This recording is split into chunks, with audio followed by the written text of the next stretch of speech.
Juízes, capítulo 5. Naquele dia, Débora e Baraque, filho de Abinoão, entoaram esse cântico. Consagrem-se para a guerra os chefes de Israel. Voluntariamente o povo se apresenta. Louvem ao Senhor. Ouçam, ó reis, governantes, escutem. Cantarei ao Senhor, cantarei e comporei músicas ao Senhor, o Deus de Israel. Ó Senhor, quando saíste de Seir, quando marchastes desde os campos de Edom, a terra estremeceu, os céus gotejaram, as nuvens despejaram água. Os montes tremeram perante o Senhor, ó Deus de Sinai, perante o Senhor, ó Deus de Israel. Nos dias de Zangar, filho de Anate, nos dias de Jael, as estradas estavam desertas. Os que viajavam seguiam caminhos tortuosos. Já tinham desistido os camponeses de Israel, já tinham desistido, até que eu, Débora, me levantei. Levantou-se uma mãe de Israel. Quando escolheram novos deuses, a guerra chegou às portas, e não se via um só escudo ou lança entre 40.000 de Israel. Meu coração está com os comandantes de Israel, com os voluntários de dentre o povo. Louvem ao Senhor. Vocês que cavalgam em brancos jumentos, que se assentam em ricos tapetes, que caminham pela estrada, considerem. Mais alto que a voz dos que distribuem água junto aos bebedouros, recitem-se os justos feitos do Senhor, os justos feitos em favor dos camponeses de Israel. Então o povo do Senhor desceu às portas. Desperte, Débora, desperte, desperte, desperte, irrompa em cânticos. Levante-se, Baraque. Leve presos os seus prisioneiros, ó filho de Abinoão. Então desceram os restantes e foram aos nobres. O povo do Senhor veio a mim contra os poderosos. Alguns vieram de Efraim, das raízes de Amaleque. Benjamim estava com o povo que seguiu você. De Maquir desceram comandantes. De Zebulon, os que levam a vara de oficial. Os líderes de Issacar estavam com Débora. Sim, Issacar também estava com Baraque, apressando-se após ele até o vale.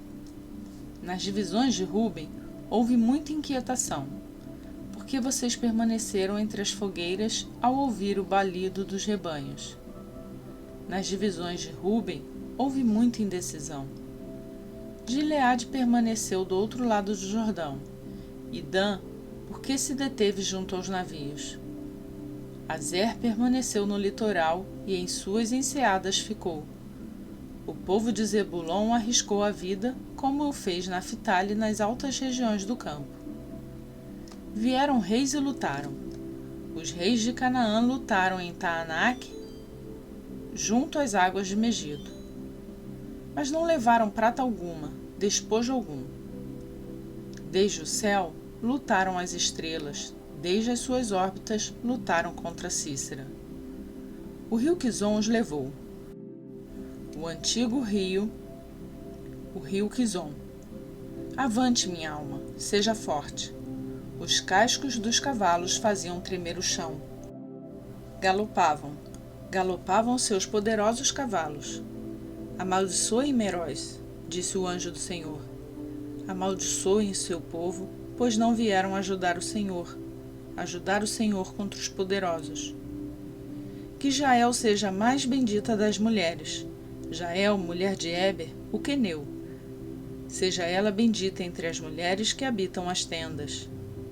Ele pediu água, e ela lhe deu leite. Numa tigela digna de príncipes, trouxe-lhe coalhada. Ela estendeu a mão e apanhou a estaca da tenda, e com a mão direita, o martelo do trabalhador. Golpeou Cícera, esmigalhou sua cabeça, esmagou e transpassou suas têmporas. Aos seus pés, ele se curvou, caiu e ali ficou prostrado. Aos seus pés ele se curvou e caiu. Onde caiu, ali ficou, morto. Pela janela olhava a mãe de Cícera. Atrás da grade ela exclamava: por que o seu carro se demora tanto? Por que custa chegar os ruídos dos seus carros? As mais sábias de suas damas respondiam, e ela continuava falando consigo mesma: estarão achando e repartindo os despojos? Uma ou duas moças para cada homem, roupas coloridas com despojo para Cícera, com roupas coloridas e bordadas, tecidos bordados para o meu pescoço, tudo isso como despojo? Assim pereceram os seus inimigos, ó Israel, mas os que te amam sejam como o sol quando se levanta na sua força. E a terra teve paz durante 40 anos.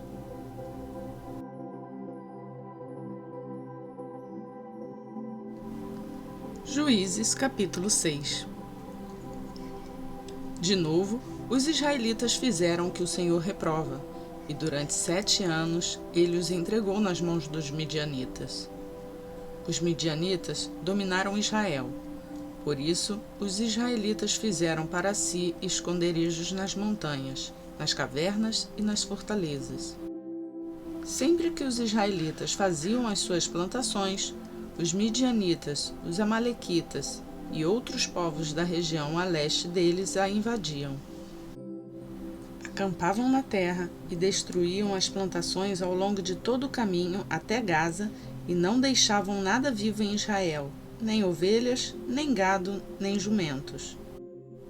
Eles subiam trazendo os seus animais e suas tendas, e vinham como enxames de gafanhotos. Era impossível contar os homens e os seus camelos. Invadiam a terra para devastá-la. Por causa de Midian, Israel empobreceu tanto que os israelitas clamaram por socorro ao Senhor. Quando os israelitas clamaram ao Senhor por causa de Midian, ele lhes enviou um profeta que disse: assim diz o Senhor, o Deus de Israel: tirei vocês do Egito, da terra da escravidão. Eu os livrei do poder do Egito e das mãos de todos os seus opressores. Expulsei-os e dei a vocês a terra deles. E também disse a vocês: eu sou o Senhor, o seu Deus. Não adorem os deuses dos amorreus, cuja terra vivem, mas vocês não me deram ouvidos. Então o anjo do Senhor veio e sentou-se sob a grande árvore de Ofra, que pertencia ao abiezrita Joás. Gideão, filho de Joás, estava malhando o trigo num tanque de prensar uvas, para escondê-los dos midianitas. Então o anjo do Senhor apareceu a Gideão e lhe disse: o Senhor está com você, poderoso guerreiro. Ah, Senhor, Gideão respondeu, se o Senhor está conosco, por que aconteceu tudo isso? Onde estão todas as suas maravilhas que os nossos pais nos contam quando dizem: não foi o Senhor que nos tirou do Egito? Mas agora o Senhor nos abandonou e nos entregou nas mãos de Midian.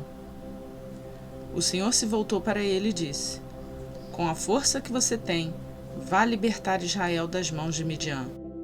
Não sou eu quem o está enviando? Ah, Senhor, respondeu Gideão, como posso libertar Israel? Meu clã é o menos importante de Manassés, e eu sou o menor da minha família. Eu estarei com você, respondeu o Senhor, e você derrotará todos os midianitas como se fossem um só homem. E Gideão prosseguiu: se de fato posso contar com teu favor, dá-me um sinal de que és tu que está falando comigo.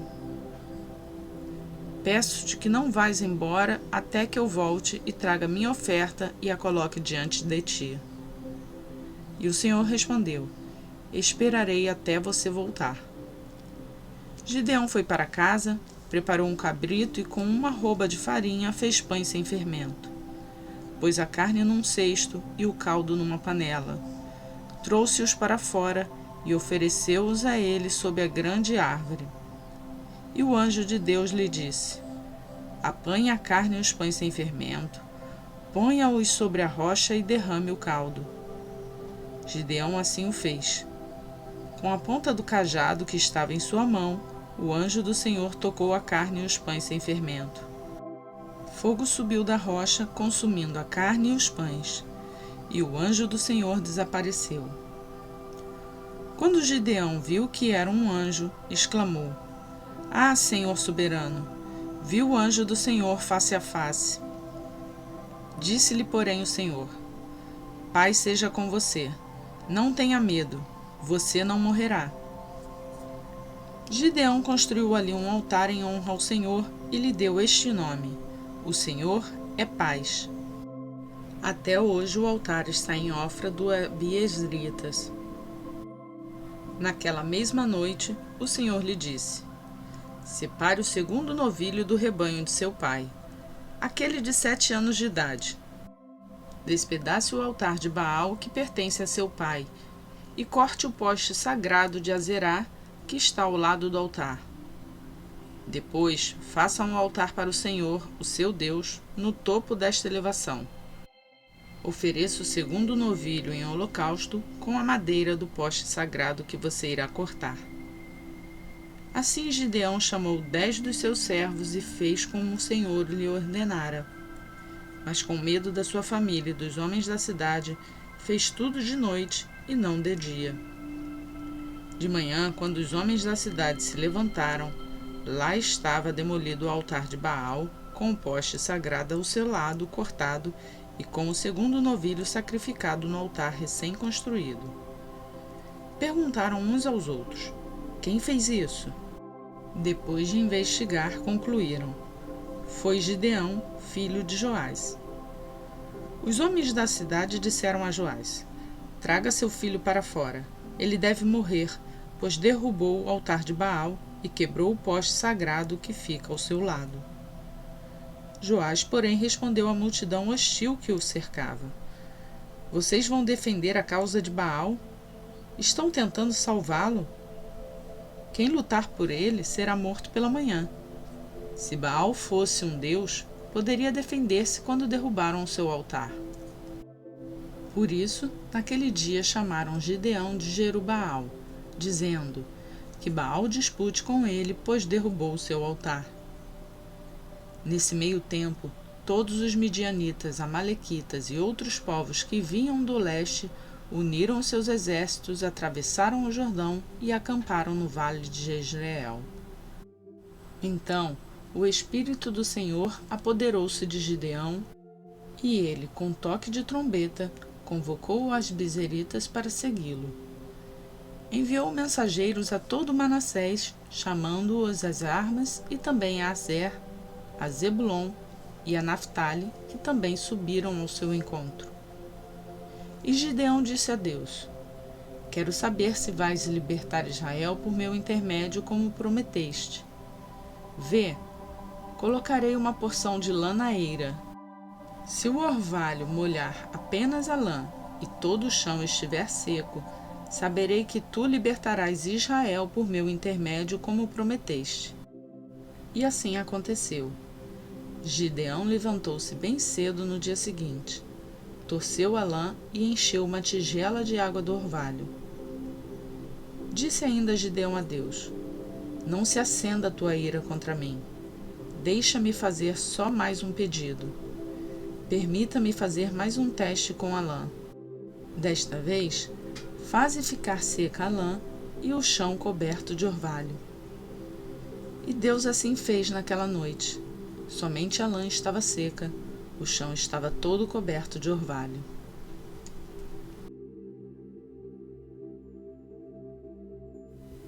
Atos dos Apóstolos, capítulo 22. Irmãos e pais, ouçam agora minha defesa. Quando ouviram que lhes falavam em aramaico, ficaram em absoluto silêncio. Então Paulo disse: Sou judeu, nascido em Tarso da Cilícia, mas criado nesta cidade. Fui instruído rigorosamente por Gamaliel na lei de nossos antepassados, sendo tão zeloso por Deus quanto qualquer de vocês hoje. Persegui os seguidores deste caminho até a morte, prendendo tanto homens como mulheres e lançando-os na prisão, como podem testemunhar o sumo sacerdote e todo o sinédrio.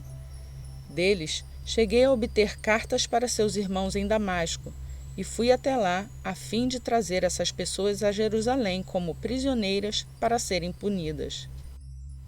Por volta de meio-dia, eu me aproximava de Damasco quando, de repente, uma fonte de luz vinda do céu brilhou ao meu redor.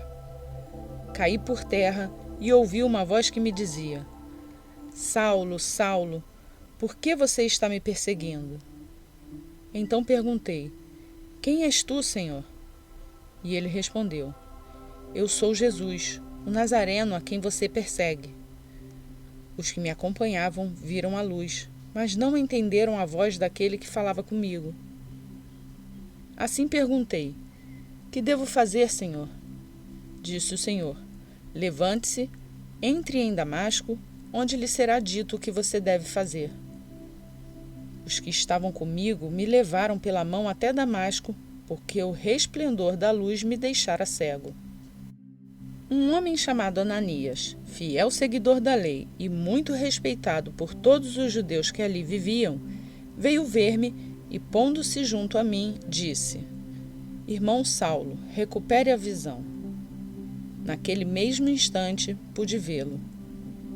Então ele disse: O Deus dos nossos antepassados o escolheu para conhecer a sua vontade, ver o justo e ouvir as palavras de sua boca. Você será testemunha dele a todos os homens daquilo que viu e ouviu. E agora o que está esperando? Levante-se, seja batizado e lave os seus pecados invocando o nome dele. Quando voltei a Jerusalém, estando eu a orar no templo, caí em êxtase e vi o Senhor, que me dizia: Depressa, saia de Jerusalém imediatamente, pois não aceitarão seu testemunho a meu respeito. Eu respondi: Senhor, estes homens sabem que eu ia de uma sinagoga a outra a fim de prender e açoitar os que creem em ti. E quando foi derramado sangue para a tua testemunha, Estevão, eu estava lá, dando a minha aprovação e cuidando das roupas dos que o matavam. Então o Senhor me disse: Vá, eu o enviarei para longe aos gentios. A multidão ouvia Paulo até que ele disse isso. Então todos levantaram a voz e gritaram: Tira esse homem da face da terra, ele não merece viver. Estando eles gritando, tirando suas capas e lançando poeira para o ar, o comandante ordenou que Paulo fosse levado à fortaleza e fosse açoitado e interrogado para saber por que o povo gritava daquela forma com ele. Enquanto os amarravam, a fim de açoitá-lo, Paulo disse ao centurião que ali estava: Vocês têm o direito de açoitar um cidadão romano sem que ele tenha sido condenado? Ao ouvir isso, o centurião foi prevenir o comandante: Que vais fazer? Este homem é cidadão romano. O comandante dirigiu-se a Paulo e perguntou: Diga-me, você é cidadão romano? Ele respondeu: Sim, sou. Então o comandante disse: Eu precisarei pagar um elevado preço por minha cidadania. Respondeu Paulo: Eu tenho por direito de nascimento. Os que iam interrogá-lo retiraram-se imediatamente. O próprio comandante ficou alarmado ao saber que havia prendido um cidadão romano. No dia seguinte, visto que o comandante queria descobrir exatamente por que Paulo estava sendo acusado pelos judeus, libertou-o e ordenou que se reunissem os chefes dos sacerdotes e todo o sinédrio. Então, trazendo Paulo, apresentou-o a eles.